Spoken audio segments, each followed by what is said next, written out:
Hello, this is Jenny Fern, and today I have just a little bit of a cozy Sunday vlog, like a simple living vlog.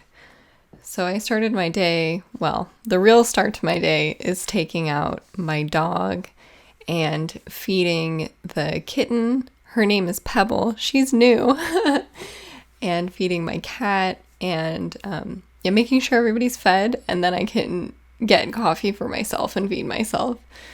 And on the weekends, I like to really ease into the day and spend some time reading in the morning. I love reading in the morning, just a nice quiet start to the day. I've been reading Never Let Me Go by Kazuo Ishiguro, and I've been loving it. I had a bit of a reading slump recently, maybe the last month or month and a half. I read a novella and I just felt so clouded in my mind the whole time that I was reading it. I wasn't really sure what was going on.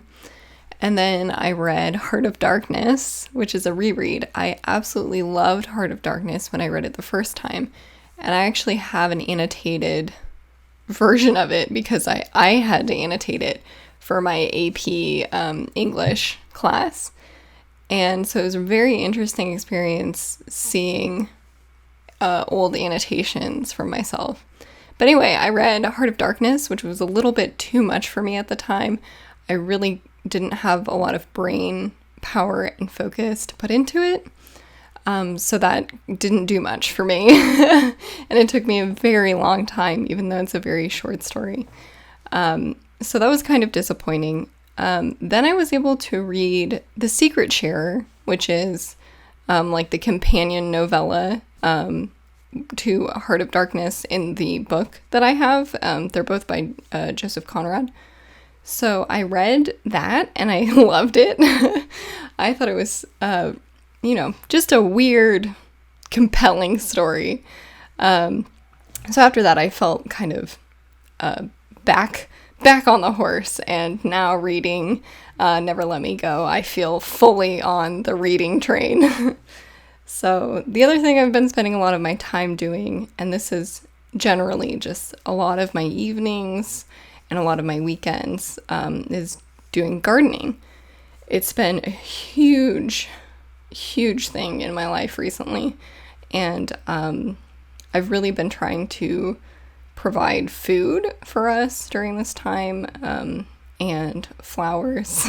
These ones are both. These are nasturtiums, so you can eat them, and they're quite delightful, and you feel very decadent eating a flower. Like if it's in a salad or something, you're like, wow. You can also eat the leaves of this plant, which I like in salads as well. But yeah, gardening has been a huge thing for me recently. Last year, I didn't quite get into it. I didn't have a lot of the knowledge, and I didn't have a lot of the tools available to me to be able to garden successfully. And I spent a lot of time learning this past winter and just doing. I have planted so many plants that have never panned out, and I think that's one of the best ways to learn how to garden, is to just plant a ton of things. Like, try to figure it out and then try it out for real. So here are some lentils. This little branch had fallen off, and so I picked off the lentils that were on it.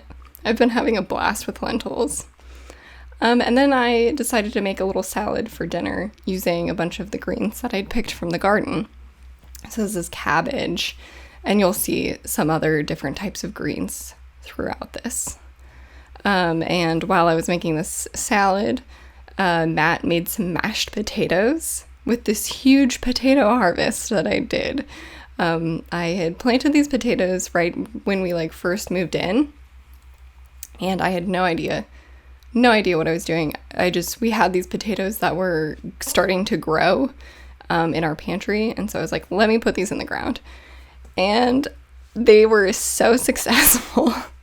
I'm so excited about having homegrown potatoes because they feel like such a substantial addition from the garden, or contribution from the garden. So that's been just a huge plus to this week is the homegrown potatoes. So yeah, I harvested maybe like 3/4 of the potatoes. So I have a couple, maybe like 3 or 4 potato plants still in the garden. So then I can harvest those later, just so we don't have to store all of these potatoes at once. Here is some celery, which isn't really like, it's not super successful. It's tiny little stalks of celery, but it's super flavorful and I love adding it to salads. So some of my favorite greens from the garden are arugula, mustard, kale, and then I like Swiss chard and mustard. But it does end up being a bit of a spicy salad if you're not used to salads having a lot of flavor. Arugula and mustard really pump up the flavor profile of a salad, so it's good to tone it down with some other things, or just be like excited that your salad actually tastes like something. I used to hate salads, and now that I actually grow it and I have more control over how flavorful it is, I really do enjoy it. And you get to add in like some weird greens, like radish greens and stuff like that, or like wild radish pods, which I don't have any more left. But anyway, yeah, I've been loving doing the gardening, and I've learned so much. So that's a little bit of a brief update on what's going on in my life, and partially how I spent a Sunday. All right, I hope you have a good day, and as always, thanks for watching.